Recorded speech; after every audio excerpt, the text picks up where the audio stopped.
When we were looking at Germany, we had seen the first interest in an Italian-style Renaissance movement in Northern Europe in the hands of Albrecht Dürer, really the first time we can talk about a Northern Renaissance. When we move back to the Low Countries, we see less interest in uh, ancient Italy, ancient Rome, and ancient Greece, or even the Italian Renaissance than we do in Germany. That's not to say it's not there, we just won't see that much of it. Instead, what we see up north is the prevailing trend of the 16th century in the Netherlands, in the Low Countries, is an interest in moralizing scenes, pictures that are intended to instruct the viewer about moral virtue. Uh, Two interrelated things come into play when we talk about images instructing viewers about morals. Is one, humor and satire is often a great way to instruct about anything really, but especially morals. Otherwise, you come off as sounding preachy. So humor is a great way to achieve this. Second is that going along with humor, it's often more effective to show viewers what they shouldn't do in order to encourage them to do the right thing. And both of these things come into play with the works of Hieronymus Bosch. They're deeply satirical, they're often humorous, they're meant to instruct us by showing us what we should not be doing. So, The Garden of Earthly Delights is by far his most famous work. It's huge. The center panel is about 7 feet on any given side, 7.5 feet. So it's a monstrously large work. And as you can see, it's built like a triptych, which is to say it's built like a religious altarpiece with folding wings on the sides and a central panel, like other altarpieces that we've seen. This in itself, the actual format of the work, is maybe satire in itself, because this is no altarpiece. It was commissioned by a duke for his palace, and it seems as if the intent of the entire work is to mock the actions of mankind by showing where they came from, what they are, and where they lead us. So we'll look at it in some detail. In the center panel, it's entirely populated with naked figures who seem to be quite happily reveling in lustful behavior. Here we see a fellow riding on a cat, sort of showing off his goods as he leans back, stretching. Other figures gathered around him. There's a sort of carefree frolicking in the pool in the center. This seems to typify people everywhere. There seems to be a sort of a carefree action going on. There's no direct coupling per se, a lot of little teasing foreplay, but nobody's actually getting deep into it yet, it seems. Instead, there's all sorts of goofy acrobatics, these naked people frolicking or shown riding exotic animals, often in daring poses. The fellow on the brown pony riding it on one leg as he vainly looks back at his own apparently erect penis, and oddly doesn't seem to mind the fact that his anus is being penetrated by the beak of that bird, being violated by the beak of that bird, as if he's enjoying this. Sometimes these are quite funny. There's a couple in an oyster shell. Maybe they are actually getting around to things. The oysters were seen as aphrodisiacs, so that makes sense. And the man inside, as he's beginning to have sex with this woman, is actually farting out or crapping out pearls out his back. Bosch presents this all sort of upright, if you will, not upright, but he doesn't seem to be judgmental of it all. He just sort of presents it to us in a matter-of-fact way, and this, in fact, has complicated people's understanding of the work, as if perhaps Bosch is saying that this is all okay, but that doesn't really understand the work as a whole. It certainly is not intended to be seen as okay. These people are just simply unaware that they're doing wrong. and that's part of the image that he's trying to show us. Many of the people are deeply engaged with fruit. Here we see them picking fruit, presenting fruit as gifts. Here, lusting after it, trying to leap up toward this cherry skewered on the beak of a bird, worshiping it, gathered around it like the children of Israel around the golden calf, worshiping this strawberry, uh, obviously eating it, gluttonously gorging themselves on it, pomegranates and strawberries, masked in it, flirting with a girl while wearing a grape on your head, or even, dare I say, sporting it, if you will, holding it between your thighs as he touches his genitalia. Fruit is everywhere, and one of the many metaphors that Bosch uses for lascivious behavior. In the lower left corner, we have a figure with more fruit, and you can see there's this African woman with a cherry on her head, another figure carrying some sort of crazy large colored berry, and they're pointing in the lower left corner. They're pointing off to the left-hand side, and if we look at that more closely, we realize that what are they pointing to? They're pointing to Adam and Eve. So all of this lascivious behavior that we see in the center panel, this is the direct outcome of the fall of man, and we are, the viewers, told to look back and remember where this all started. Started in the Garden of Eden. And if we follow the gesture of the figure that's pointing to us, you see that he's not only is he pointing to Adam and Eve, he's really pointing almost more directly to Eve herself, because they were pretty misogynist and blaming Eve pretty much for everything. Notice the bunnies behind Eve. Two of them, they're hopping around. It's tempting to think that that Bosch might have known Durer's print. The whole point of making prints and multiple impressions from a plate is that they can be distributed. And the little bunny with its back to us directly behind the ankles of Eve in Durer seemed to reappear behind the ankles of Eve in Bosch's image. It seems more than just coincidence here. Bosch also includes that cat and mouse metaphor that we saw in Durer's print. What's interesting is that this is before the fall. This is the creation of Eve. She's just been taken from Adam's rib, and she's now being presented to him for the very first time. This is way in advance of the serpent and the apple and all of that. And what Bosch seems to be suggesting is that things are kind of out of whack already, that the cat's walking off with the mouse in its mouth, that maybe sin is already here. Maybe sin is endemic. Sin isn't because of anything that we did. Adam and Eve, our forefathers, did. Sin is just kind of who we are. And we have to be aware of that so that we don't succumb to it or blame someone else perhaps for our own stupidity. With the idea that sin is always already here, we have numerous references to sin in the Garden of Eden. The serpent is already there. He's hanging out in the tree. He's surrounded by other reptiles or amphibians climbing the rocks around him. We have monsters everywhere. We have birds attacking a toad, tearing it apart. This is the sort of disharmony that in Durer's hand would only be there after the fall, but here it is before the fall has happened. A lion preying on a deer, dragons spitting flames, other monstrosities everywhere, three-headed birds, strange creatures, unicorn-like fish, flying fish.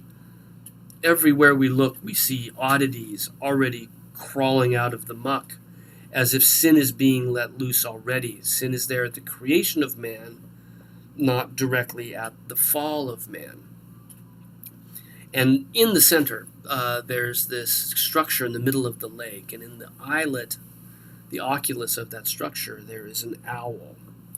An owl had multiple symbolisms in the Renaissance.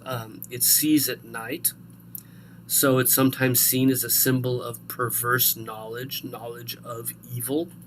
That would certainly fit with the Garden of Earthly Delights. But also, because an owl can't see during the day, it's also a Renaissance symbol of stupidity. Somebody can't see things that are right in front of it in broad daylight. So if we go back to the center panel, we see sort of right on the edge, facing the Garden of Eden, there's a man embracing an owl. He's either sinful or he's stupid, or maybe he's both. And the idea that this bird sort of helps to set the stage for the meaning of the work is picked up by the other birds that flit around the Garden of Earthly Delights, some of them very, very large. And they also reappear in the panel on the right. So what we have so far is the creation of man presented as the beginning of sin, even before the actual act of sin. Then we have sin being acted out in all sorts of sporty ways in the center panel. And then in the right-hand panel, we have the punishment of sin. This is hell, erupting, exploding, as we see in the background. And sins are being punished here. In the center is a man who is morphed into a tree whose branches pierce himself, his feet resting on boats, which means it's very precarious, likely to tip over at any time, a bagpipe on his hat with figures dancing around it, and in his belly there is a tavern where there's a party going on. Is this a happy party? Probably not. There's a figure leaning out on his arm. That is the standard pose for melancholy. We saw Dürer using it. They are whiling away their time. Maybe they're ultra stupid. They don't even realize that they're in hell yet, even though they're in the belly of this egg-like belly of the tree man. As our eyes wander around hell, we see all sorts of horrible punishments. A rabbit, for example, is a hunter now and has bagged himself a huntsman draped over his stick as he returns from the hunt. Animals dressed like soldiers attacking a man. A soldier here devoured by dragons. Looks like a scene from one of the Jurassic Park movies. Directly below that, a man is forced to ride back and forth over the sharp edge of a knife. This is absolutely horrifying tortures. And at the same time, because of the doll-like quality of his figures, they become slightly humorous, as long as we don't imagine ourselves there too much. Many people are reminded of what brought them pleasure in life. Here's a backgammon board with dice, a knife in the back of the fellow just below it, a heart being skewered on a sword, the hand of a gambler impaled on a shield with dice on his fingers. Games like these and idle pursuits, of course, lead to punishment in hell. Nothing wrong with music unless you do it too much. And here a man is strung on a harp, another man tied to a mandolin, all by demons, tortured by things that should bring you pleasure in life, are now, in fact, used to bring us horrific torture. A man grinding a hurdy-gurdy, someone stuck inside of it playing a triangle. And you'll notice here again he's being violated from behind while he's working the hurdy-gurdy. Another man tied to a flute, someone stuck inside that flute, and he's playing another flute with his anus. Directly below him, that smelly song goes right down toward a demon who's beating on a drum, and there's someone stuck inside the drum. Again, he's not judging music per se, but he's just saying that basically many times the things that we thought were pleasurable in life are exactly the things that will lead us to condemnation and torture in hell. The centerpiece in the lower right corner is Satan himself. At least that's what we usually think he is, the man with the pot on his head, who is devouring souls. The one he's got in his mouth right now is farting out birds coming with smoke and flames from his rectum. And as this bird man eats souls, he defecates through a distended, clear intestine. And the souls are then crapped out into a deeper pit of hell. This deeper pit of hell is a cesspool, a toilet, just a mucky area where some figures crap coins into it. A woman helps a man vomit into it. It's certainly not the lovely lake that we saw in the center panel. Note that Satan here is a bird. I think this is an important element because we saw how important the owl was for the establishment of the theme of this work. The bird that is stupid, the bird that doesn't see during the day, that only sees at night, that only sees evil. And there are indeed birds everywhere, large and small, in the center panel. And this helps us to again establish the theme. So, again, we remember that the whole theme of this is not necessarily a celebration of sinfulness, but rather using that to warn us of the dangers of sin.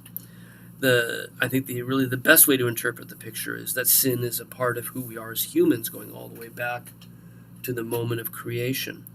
And if we give in to that temptation, we will be judged. So the moral comes through seeing what happens when we are bad. We have a nice Bosch picture at the National Gallery. It's another moralizing scene. If you look at the dimensions of the panel, you would be right to guess that it originally came from a triptych. The left-hand panel, probably, given the perspective of the work, of a triptych. The other parts, most of them have been lost, but based on the wood, we know that two fragments split between the Louvre in Paris and the Yale University Art Gallery in New Haven, Connecticut, that these two were part of the right-hand panel. But the center panel is forever lost, at least for now. But this is what the original triptych would have been laid out like. The story in our image is that death has come knocking, as it does for all of us. And at this point, he's knocking on the door of a miser. The miser must choose what he's going to do now that death is here. A demon down below, a sort of creature of the Black Lagoon toad thing, is offering him money, and he's thinking about it. The guardian angel behind his shoulders is directing him elsewhere, saying, before you do that, think twice, look up there. And he's pointing up to the window where there's a crucifix. And the question for us, and the question for him, is what's he going to do now? And that's the moral lesson for us. At the end of your days, what are you going to choose? You can't take it with you, but he looks like he's about ready to try. And that's part of the moral lesson. The figure at the foot of his bed may well be him again, slightly younger in life, trying to split his time between faith and money. He's storing up his riches in a bag, perhaps the same bag we see in the background. A little demon is there to help him get the money in the bag. He has IOU letters sealed. Demon in the lower left corner has one of them in his hand. But at the same time, he's praying the rosary. He's got it in his fingers. And the overall message, of course, is you can't really do both at once. There's a time and a place for everything. And the fact that he's trying to do both suggests that even now, he's splitting his time as he does on the deathbed in the back. Now, because this was a triptych, when you folded the wings over the center panel, There was something painted on the outside. And this is in Rotterdam. This is the outside panels. They've since been trimmed into an octagon, but originally they were top and bottom, and they've been joined together. So the left-hand side of this, with the building, was on the back, originally on the back of the Death and the Miser. The other part originally on the back of the other two panels. So this, what's left of this triptych is now split between 1, 2, 3, 4 different museums, right, with parts still missing. Yet this image on the outside, it's exactly the same theme. On the road of life, you've got to make choices, and these choices have repercussions. And the Death and the Miser is what happens at the end of life, right? You still have to make those choices. Here, our wayfarer has got all of his goods on his back. He's impoverished. He's been walking forever. He's on a path that leads toward a gate. There's this slightly angry cow outside the gate, a snarling dog on the side of the path. He's trying to be steadfast, and he's moving forward in life along his path, and he's just gone past this building.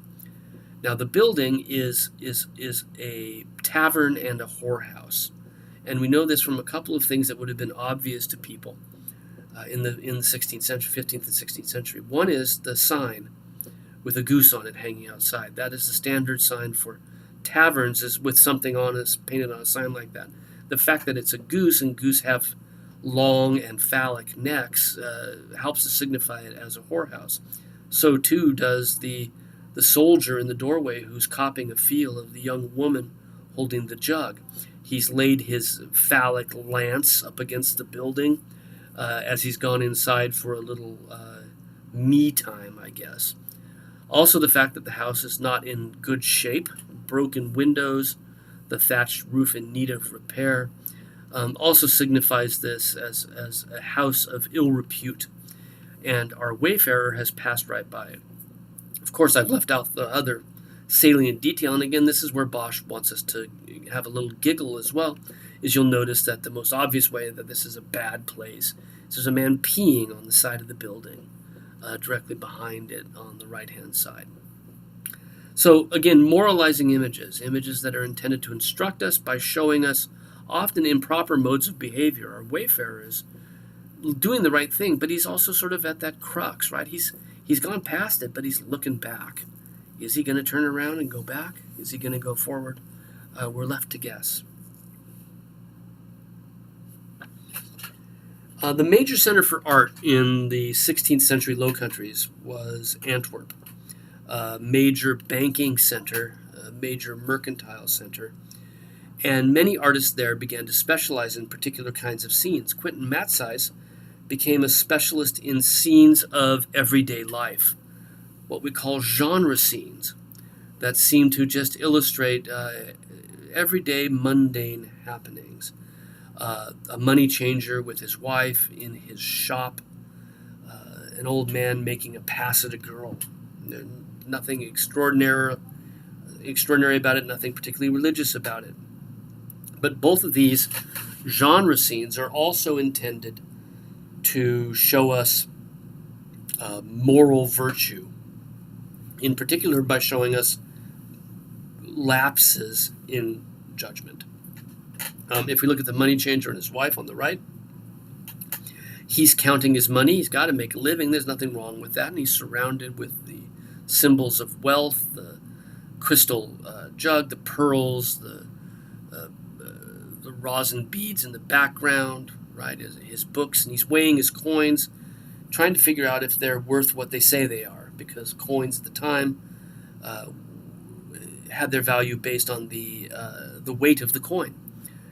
And that would be then stamped on the outside. It'd be very easy to shave it and restamp it, and shave a little bit of money off. He's making sure that his coins are worth what they say they're worth. So he's very much interested in the value of money. His wife, on the other hand, he's got a prayer book open, and we know it's a prayer book, and Matsys wants us to know it's a prayer book because it's open to a picture of the Virgin Mary with the Christ child in her hands. But if you notice, the way she's doing the book is that she's actually turning the pages back to front. She's leafing her way through it backwards, so she's not even really reading the book. And I think that becomes the message here, There's nothing wrong with money, but let's not pretend we're holy when we're really more interested in money, because she's obviously distracted by the gold and has given up her prayers as she now focuses on gold. There used to be a frame on this picture that said, in life, let all things be in balance. And what that meant, of course, is that this couple isn't in balance. There's the balance on the scales that he's working with, but they're a couple kind of out of balance, if you will. She is should be praying, or if you're not going to pray, then don't. Don't pretend that you are. With our picture in the National Gallery, the ill-matched couple, we have an incredibly ugly old man, sort of rotten teeth, hooked nose, blotchy skin, blue veins visible on his temples, and he thinks he's still got it, right? He still thinks he's the show, and he thinks this girl finds him attractive, and he's got his hand behind her head, he's got his other hand on her breast, and she's been toying with him, she's been playing him. He's a mark for her, if you will. She's going to use his infatuation against him. And I like this idea. I didn't notice this at first, but I think he's kind of moving in for a kiss, and she's going to let the flirtation only go so far. A little on outside of the close touching is all well and good, but no kissing. And you'll notice that her fingers are fairly well embedded in his flesh because she's pushing him away, right? And while all this is happening, she's already grabbed his money. And they've been playing cards, and she's probably been winning, because I'm sure she's a cheat at cards as well. And there's some coins next to the cards, but she sort of got tired with the game and just get the money and get out of here. And so while he's been trying to do this and wrestling with her and whatnot, and Harvey Weinsteining her, she's reached in and got his money out of his pocket, and she's handing it off to her assistant behind her. And you'll notice that this accomplice is dressed like a jester. That's the typical court jester costume. And he's got his tongue out, and he's mocking the man where the man can't see him. So again, this is also certainly intended moralistically, right? Hey, old guys out there, the young ones aren't interested in you, and be careful about people who say that they are, because there are people out there with ulterior motives. And we're meant to look at it and laugh a little bit and understand, maybe even see ourselves reflected in it. This is bad behavior. Don't go there.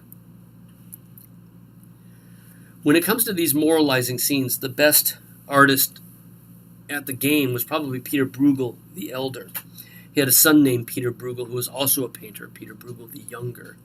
But the Elder is the more famous of them. And his painting on the left, Netherlandish Proverb, shows a great influence coming from Hieronymus Bosch. He worked, Bruegel did, in a publishing house that published prints after compositions by Bosch. So he's very familiar with Bosch's techniques, the way he laid out pictures. And you can see that, like Bosch, he gives us a bird's eye view looking down on a multitude of tiny figures that populate kind of every inch of the landscape. And like Bosch, you're invited to move from group to group, from figure to figure, and discover what's there. And as you do, maybe smile a little bit and go, oh yeah, that's really dumb. That's not the right thing to be doing. And what Bruegel does as he paints this is he couches these little vignettes that we see as illustrations of different well-known sayings, well-known proverbs or adages. And many of these are both humorous and incredibly rude. And some of them are still familiar to us today. So, for example, in the foreground, we have banging your head against the wall, right? We still say that. Other ones less so. For example, to tie a bell on the cat is a proverb or a saying in the Netherlands, which is basically a way of saying that's a really bad idea to tie a bell on a cat. So if you've done that and you've made a bad investment, they say, oh, you just tied the bell on the cat, right? In the background, we have the blind leading the blind, and both will fall into the ditch. Well, that's certainly very well known as well. But what we have also in front of it, the man with the horse, there's a saying, and I found this kind of for horse droppings are not figs. In other words, don't be fooled by appearances. If you think a horse dropping is a fig and you eat it, you're, of course, in serious trouble. To take a crap on the gallows, this is a place where people were hung and the man defecating on it here. This is basically to go through life unconcerned with the penalties, unconcerned with consequences. So each one of these vignettes illustrates different sort of sayings in Dutch. I'm showing you some of the familiar ones to us all. The big fish eat the little fish. We still say that today. But also we have throwing money into the water. This is a proverb about unnecessary waste. You're throwing your money. We just say you're throwing your money to the wind, don't we? I think, or simply throwing your money away. Well, throw your money into the water in the 16th century in Dutch. Directly next to him, those two rear ends sticking through the hole. Both crap through the same hole. Was a saying that if two people crap through the same hole, they are in complete and utter agreement. So Bruegel illustrates it for us here. Defecation and urination play a strong role in the Netherlandish proverbs. Anyone who takes a crap on the world is someone who detests everything.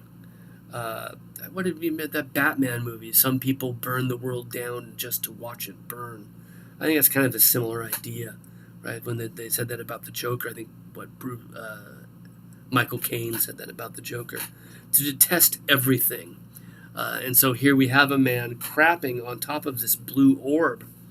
The orb with the cross on it is the standard image of the world as seen in religious images of Christ as the Savior of the world, where he carries it the other way up. So it would have been a common and well-known image to someone in the 16th century as a man crapping on the world.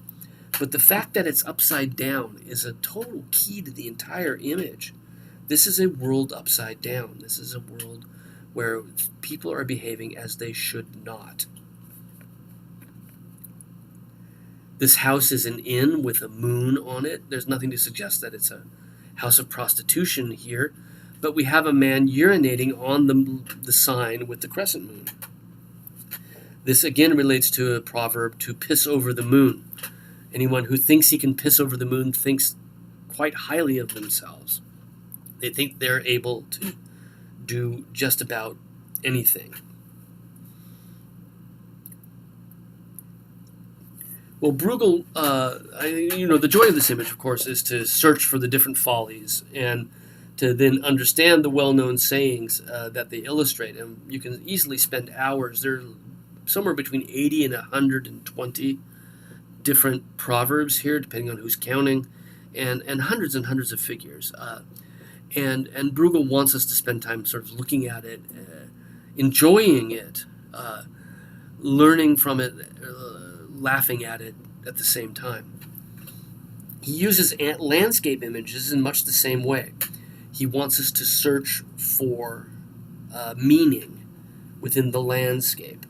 There's a title at the bottom in Latin that tells you what you should be looking for, the crafty bird catcher. And your eyes wander around the image, sort of, where is the crafty bird catcher? And I think as you do, you sort of do this sort of mental travel, visual travel. You enjoy the view. You see other people wandering around. You see deer in the forest and boats on the river. You see people traveling.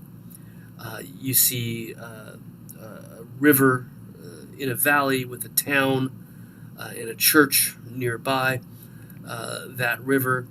You see roads up into the hills with people traveling these roads and castles in the hills. I think the idea of a flat land leading with the river and roads leading into the mountains give us that sense of a high road versus a low road, an easy road versus a difficult road. These are metaphors we still use for our choices in life. Are you going to take the high road, the path up the hill? And then, of course, we find our crafty bird catcher right above Bruegel's signature in the lower right corner on this rise of a hill that occupies the lower right corner. It's typical for Bruegel to have a hill rising in the corner and to locate the theme of the picture on that hillside. Now, what is a crafty bird catcher? Well, the crafty bird catcher was another saying in Dutch, another Netherlandish proverb. It was a figure of speech for someone who, if he's a crafty bird catcher, meant that he's a successful seducer of women, a crafty bird catcher.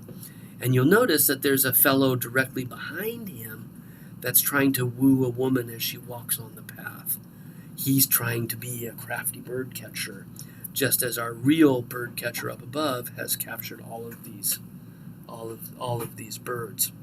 So again, this is an image of lust, if you will. And as we look on this image of lust, as we look at the crafty bird catcher, and we look into the landscape behind us, I think we're supposed to meditate on which path we should take.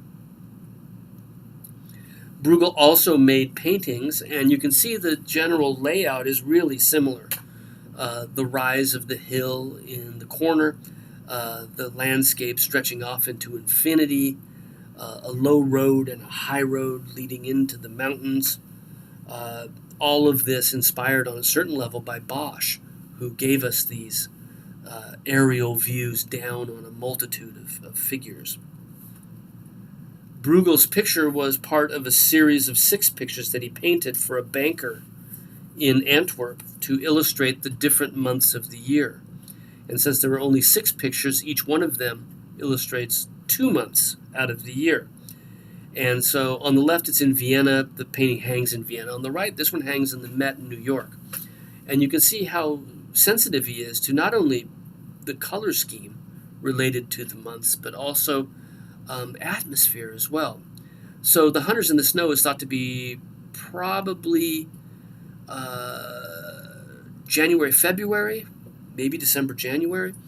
The Harvesters, 2 of the summer months, July, August perhaps, or is the best suggestion. And he's changed the color palette entirely. And as we look at them, imagine ourselves to be that banker who owned all 6. We wander through the landscape. We see people working or playing, engaging in winter games. We have cracking the whip, right? A couple courting here, a dog sliding around on the ice. Somebody's left their coat here, pulling somebody on a sled. We have a person playing golf. The Dutch developed the game of golf. It was called golf. It wasn't like modern golf. It was more like Skittles.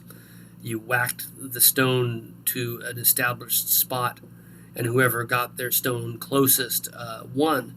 But you needed a perfectly flat playing surface, and ice was the best place. In the foreground, 2 kids are playing that as well. It looks like we may have curling irons here as well, although I'm not sure when curling was born. We keep wandering. We see there, hey, there's a crafty bird catcher, right? Somebody's got the string coming out of the house.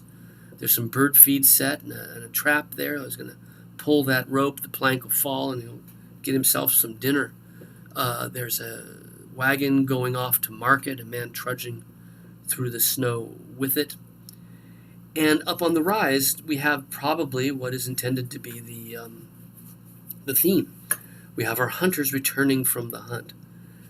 They seem to be, well, they're not empty-handed. Somebody's got something over his shoulder, but they're returning on their way home. And as they do, they pass by this inn, a cozy place, a holy place, no less, in a way. It's certainly not a house of disrepute. There's a saint on the sign on the outside. No gooseneck here. And a big fire outside. It's warm and cozy. This is a welcoming place. And our hunters are passing directly by it as they're heading home.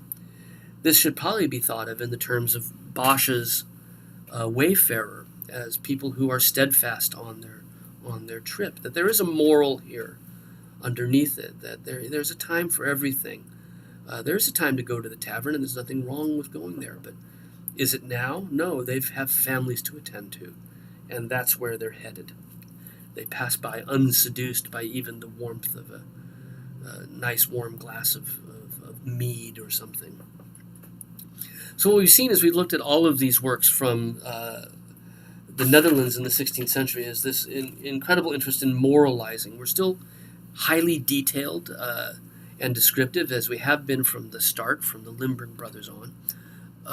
But we're now interested in these sort of very secular scenes that are intended to instruct us on proper modes of behavior. Sometimes we see people doing very silly things, engaging in folly, and then sometimes we see them doing the right thing as well. But all of it leads the same direction, to teach us what we should be doing, the proper way to behave.